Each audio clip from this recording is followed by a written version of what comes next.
राम राम जी सभी को। आज की कहानी पौराणिक कथाओं में से ली गई एक लघु कथा है जिसका शीर्षक है होनी बड़ी बलवान होती है। राजा परीक्षित अभिमन्यु के पुत्र थे। राजा परीक्षित के बाद उनके पुत्र जन्मेजय राजा बने। एक दिन जन्मेजय वेद व्यास जी के पास बैठे थे। बातों ही बातों में जन्मेजय कुछ नाराजगी से वेद व्यास जी से बोले कि जहाँ आप जैसे समर्थ थे, भगवान श्री कृष्ण थे, भीष्म पिता मैं थे, गुरु द्रोणाचार्य, कल गुरु कृपाचार्य थे, धर्मराज युधिष्ठिर जैसे महान लोग उपस्थित थे, फिर भी आप महाभारत के युद्ध को होने से नहीं रोक पाए। अपार जन धन की हानि हुई। यदि मैं उस समय रहा होता तो अपने पुरुषार्थ से इस विनाश को होने से बचा लेता। अहंकार से भरे शब्दों को सुनकर वेद व्यास जी शांत रहे और बोले, पुत्र, अपने पूर्वजों की क्षमता पर शंका मत करो। यह विधि द्वारा निश्चित था जो बदला नहीं जा सकता था। यदि पुरुषार्थ से उस युद्ध को रोका जा सकता तो श्री कृष्ण में इतना सामर्थ्य था कि वे इस युद्ध को रोक सकते थे। जन्मेजय बोले, मैं इस बात को नहीं मानता हूँ। आप तो भविष्य वक्ता हैं। मेरे जीवन में होने वाली किसी एक होनी को बताइए, मैं उसे रोककर प्रमाणित कर दूंगा कि विधि का विधान निश्चित नहीं होता। व्यास जी बोले, पुत्र, यदि तुम यही चाहते हो तो सुनो। कुछ वर्षों बाद तू काले घोड़े पर बैठकर शिकार करने जाएगा। दक्षिण दिशा में समुद्र तट पर तुझे एक सुंदर स्त्री मिलेगी जिसके साथ तू विवाह कर लेगा। मैं तुम्हें मना करूंगा लेकिन तुम फिर भी ये सब करोगे। फिर उस स्त्री के कहने पर तू एक यज्ञ करेगा। मैं तुम्हें आज ही चेता रहा हूँ कि तुम उस यज्ञ को वृद्ध ब्राह्मणों से करवाना, लेकिन वह यज्ञ तुम युवा ब्राह्मणों से करवाओगे। जन्मेजय ने व्यास जी की बात को काटकर हंसते हुए कहा, मैं आज के बाद काले घोड़े पर ही नहीं बैठूंगा। व्यास जी बोले, आगे तो सुनो। उस यज्ञ में तुम उस स्त्री के कहने पर उन युवा ब्राह्मणों को प्राण दंड दोगे, जिसके कारण तुम्हें ब्रह्म हत्या का पाप लगेगा, तुम्हें कुष्ठ रोग होगा, वही तुम्हारी मृत्यु का कारण बनेगा।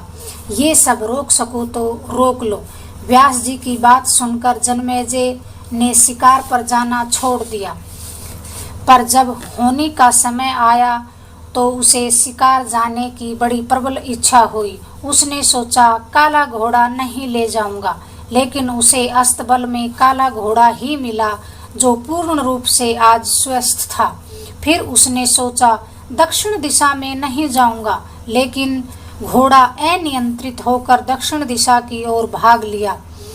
वहां वह समुद्र तट पर पहुंचा तो वहां सुंदर स्त्री को देखा। जन्मेजय जी उस स्त्री पर मोहित हुए। फिर उसने सोचा, मैं इसे महल तो लेकर जाऊंगा, लेकिन शादी नहीं करूंगा। जन्मेजय उसे महलों में ले आए। उसके प्यार में पड़कर विवाह भी कर लिया, यज्ञ भी कराया, युवा ब्राह्मणों को भी बुलाया। युवा ब्राह्मणों को रानी की किसी बात पर हंसी आ गई। रानी क्रोधित हुई और जन्मेजय ने उन युवा ब्राह्मणों को प्राण दंड दे दिया। फलस्वरूप जन्मेजय को कोढ़ हो गया। जन्मेजय घबरा गया और वह व्यास जी के पास पहुंचा। उसने व्यास जी से अपना जीवन बचाने की प्रार्थना की। व्यास जी बोले, एक अंतिम अवसर और है तेरे पास। मैं तुझे महाभारत में हुई एक घटना सुनाता हूँ जिसे तुझे श्रद्धा और विश्वास से सुनना है, लेकिन किसी भी प्रसंग पर तूने अविश्वास किया तो मैं घटना बताते रुक जाऊंगा और फिर तेरा जीवन नहीं बच सकेगा। याद रखना, यह अंतिम अवसर है। अब जन्मेजय वेद व्यास जी की बातों पर पूरा विश्वास होने लगा था, इसलिए जन्मेजय अब विश्वास के साथ उस घटना को सुनने लगे। व्यास जी भीम के बल के प्रसंग में कहने लगे कि भीम हाथियों को सूंडों से पकड़कर आकाश में उछाल देते थे और वे हाथी आज भी अंतरिक्ष में घूम रहे हैं। जन्मेजय अपने आप को रोक नहीं पाए और बोले, असंभव, मैं नहीं मानता।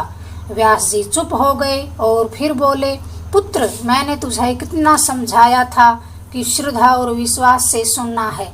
पर तुम अपने आप को नियंत्रित नहीं कर पाए, क्योंकि यह होने द्वारा निश्चित था। फिर वेद व्यास जी ने अपनी मंत्र शक्ति से आह्वान किया और वे हाथी पृथ्वी क्या आकर गिरने लगे। वेद व्यास जी बोले, यह मेरी बात का प्रमाण है। जन्मेजय ने जितनी मात्रा में श्रद्धा से उस घटना को सुना, उतनी मात्रा में वह रोग मुक्त हो गया, परंतु एक बिंदु रह गया जो उसकी मौत का कारण बना। और अंत में होने को टाला नहीं जा सकता, लेकिन नेक कार्य व ईश्वर नाम जाप से होने के प्रभाव को कम किया जा सकता है। अर्थात रोग आएंगे, पीड़ा नहीं होगी।